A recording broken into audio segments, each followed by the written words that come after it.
Hi friends, आपण मानक पुणी गोटे ब्लॉग रे मु स्वागत करुच्ची।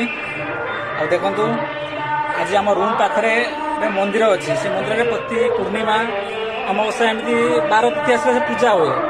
आ से पूजा रे आज पूर्णिमा पूजा होता प्रसाद बांटुला। आ मोर आज छुट्टी अच्छी बोलिकी मो रूम रे थी। मुझे जाइली गोटे प्रसाद देखो मुझे आसी आप देखिपे हाथ में अच्छी प्रसाद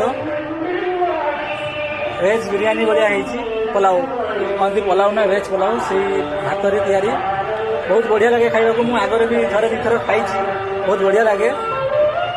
आज जाइली नहीं आसी प्रसाद बंटा हो जापारे माइक बाजू के जोर में मो भॉइस जब आप ठीक शुणा जाऊ ना ये जोरे माइक बाजुची तथापि मु प्रसाद नहीं आसली ब्लॉग करके आपको देखा देखु। जदि आप फेसबुक रे देखुं तो मो पेज को लाइक कमेंट करेंगे आ फॉलो निश्चय करेंगे। जदि आप यूट्यूब रे देखुवे ताले मो प्रोफाइल को जाकरी सब्सक्राइब निश्चित करेंगे। देखु प्रसाद मुझे आसी खाइबी ठाकुर प्रसाद बहुत बढ़िया लगे। ए मिनी ब्लॉग रे एबे मु रखुची पुणी आउ थे देखा आउ गोटे ब्लॉग रे रखुची। जय जगन्नाथ।